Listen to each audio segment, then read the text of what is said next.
The room at Windsor Castle is quiet. In that particular way, history rooms are quiet, like the air is holding its breath. A former footballer steps forward, older now, still unmistakably himself. The cameras catch a tiny detail, the way he squares his shoulders as if he's about to take a free kick.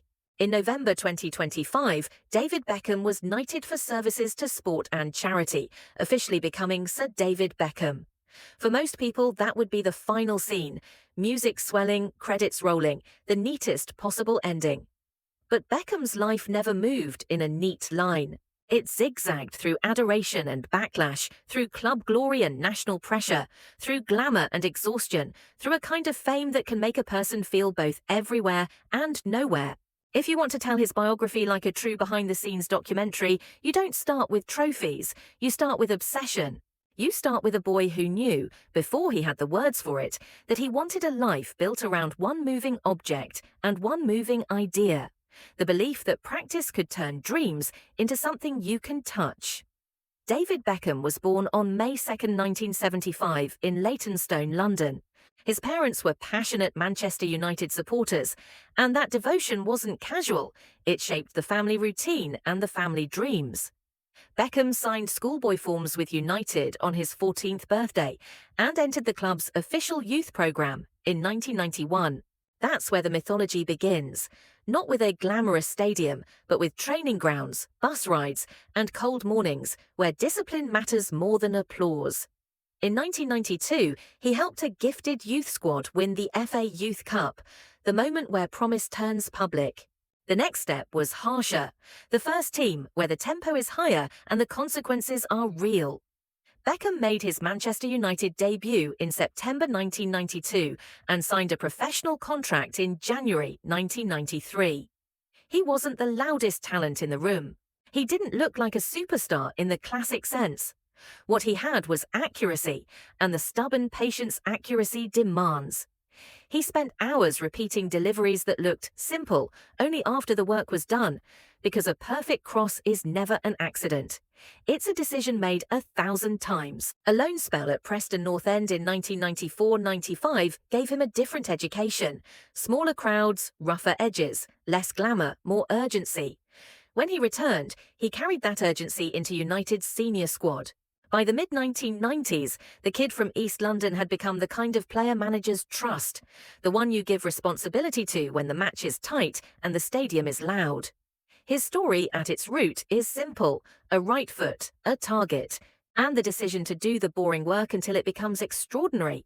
Fame doesn't always arrive with a grand entrance.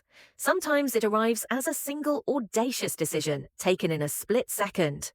On the opening day of the 1996-97 Premier League season, away at Wimbledon, Beckham saw the goalkeeper off his line. He didn't hesitate. From the halfway line, he struck the ball, and the shot drifted over everyone, teammates, defenders, even the idea of what was sensible, before dropping into the net. The goal didn't just live on highlight reels, it changed how people talked about him. It was the sound of confidence. It was the moment people began to believe he saw the game one beat ahead of everyone else.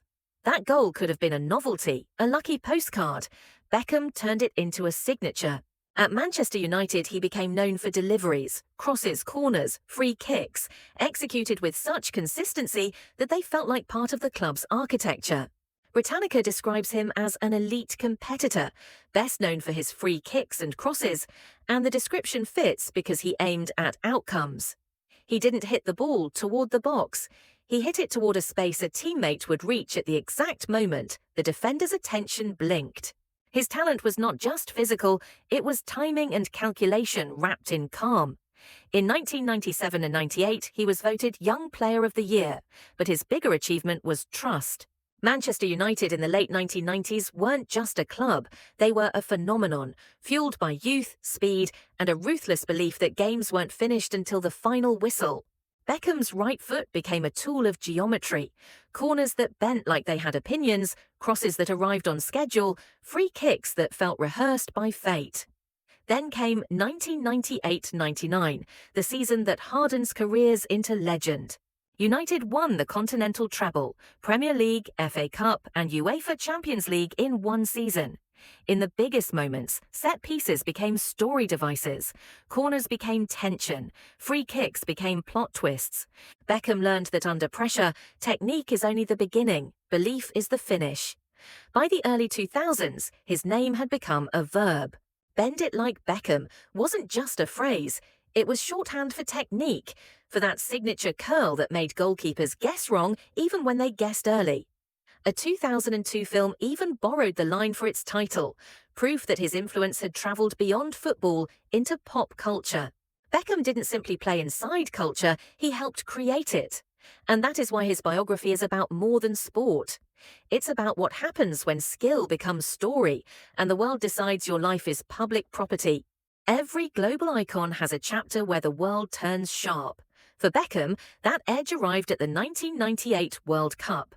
England were eliminated by Argentina after Beckham received a red card in the round of 16, and the reaction at home was fierce.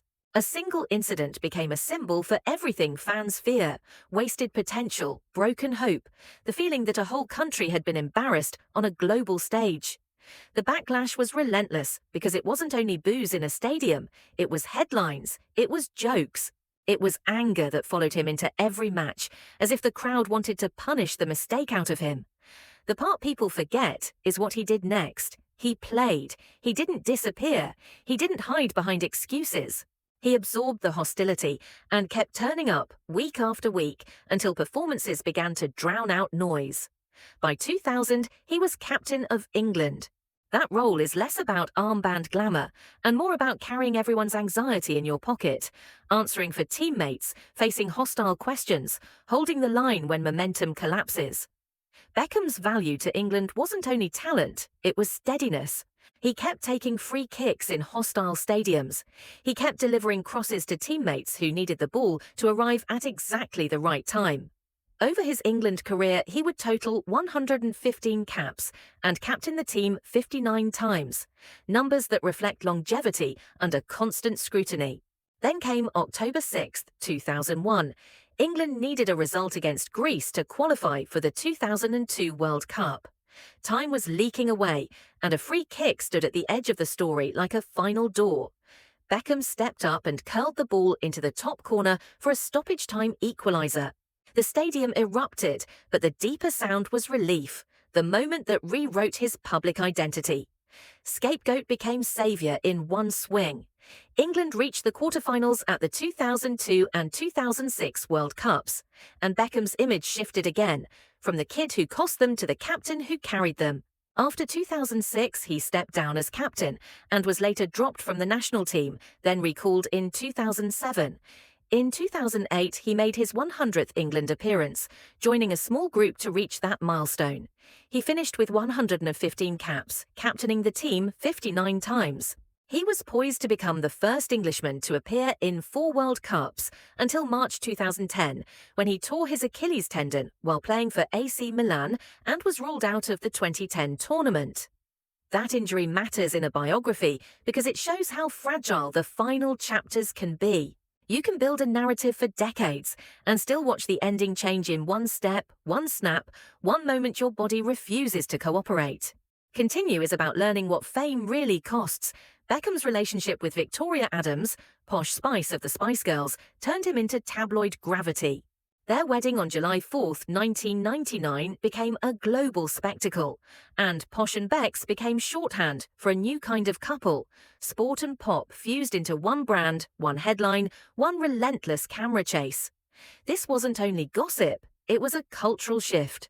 Beckham became one of the first athletes whose personal life was not a side note, but a major part of the public product. That attention created a strange double life. On one side, the training ground, where the only currency is work. On the other, the red carpet, where the currency is narrative. Beckham learned to manage both, and management became the skill people underestimated. He understood that if you don't control the story, someone else will. So he became disciplined about the version of himself the public was allowed to see: polished, professional, resilient. In 2003, he was appointed an Officer of the Order of the British Empire, an OBE, another marker that his life was becoming bigger than football. On the pitch, those years turned football into international theatre. In July 2003, Beckham left Manchester United for Real Madrid, stepping into the Galácticos project, an attempt to assemble the world's most famous and marketable players under one spotlight. In Spain, the pressure felt different, not just winning, but winning beautifully, in a club where expectation is the baseline. Beckham did what he often did. He adapted. He learned new roles, tracked back, chased runners, and proved that a star can also be a worker. In his final season with Madrid, he was part of the team that won La Liga in 2006-07. By then, he had lived through enough to understand a hard truth. No matter how famous you become, football will always demand humility. In January 2007, Beckham announced he would leave Real Madrid at season's end. Later that year, he signed with the LA Galaxy, a move that looked like a gamble and proved to be an inflection point. His arrival in Major League Soccer was landmark enough that it became tied to league policy. Beckham became the first MLS player acquired via the new designated player rule, created to allow clubs to sign stars whose wages sat outside the normal salary cap. The move wasn't only about football, it was about importing attention, creating a bridge between European prestige and American possibility. MLS didn't just sign a player, it signed a concept. Beckham arrived with a global brand built across sport, fashion, advertising, and tabloid culture, and the league used him as proof that soccer could be a premium product in the United States. The designated player rule was a salary cap workaround, but it also became a recruiting pitch. If one superstar could come, others could follow. Over time, MLS clubs began targeting international names, building matchday experiences around headline moments, and selling the idea that American soccer was no longer a stepping stone, but a destination. Beckham's presence forced a new question. Could he win without the familiar machine around him? It took seasons, injuries, and criticism, but he stayed, and staying was the point. For your video, this is the beat where he stops being only a famous player and becomes a builder of an entire market. He wasn't perfect, and he didn't need to be. He needed to be visible, consistent, and serious enough that kids in California started wearing number 23 shirts, like they belonged in their neighborhood. The transition wasn't a smooth victory lap. There were injuries, skepticism, and the complex reality of splitting life between continents, family, and different football cultures. But Beckham kept doing what he always did. He treated the work like the story.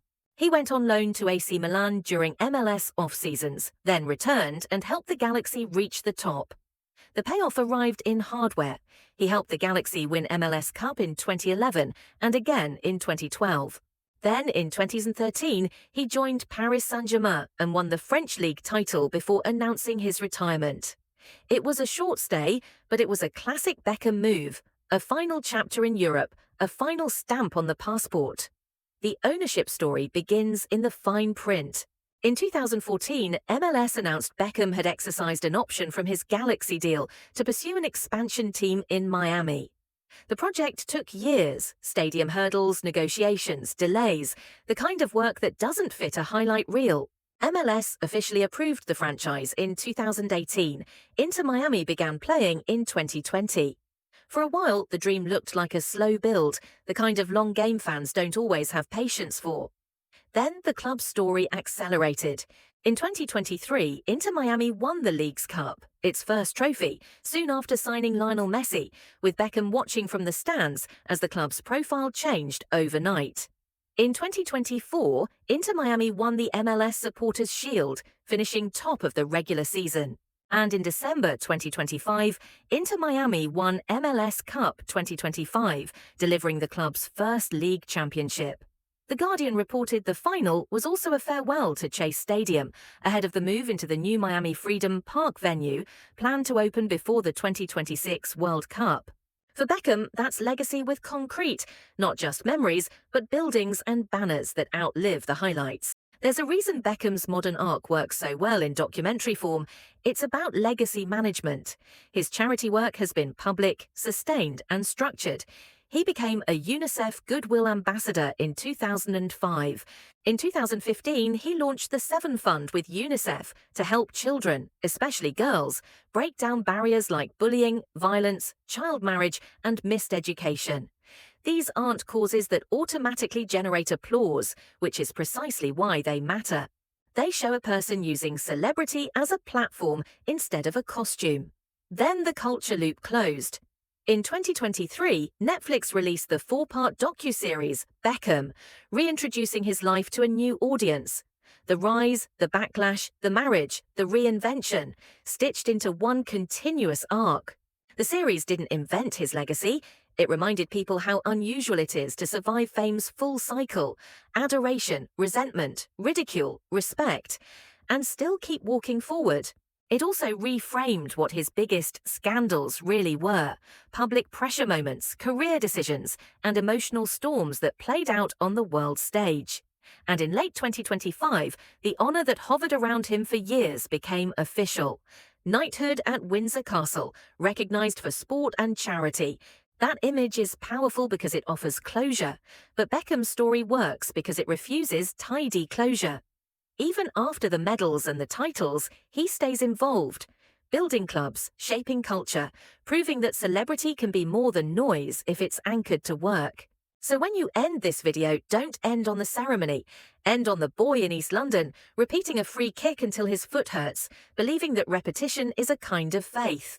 Then ask the audience the question that makes them stay. What does it take to be adored, blamed, laughed at, and still return to the pitch with the same calm?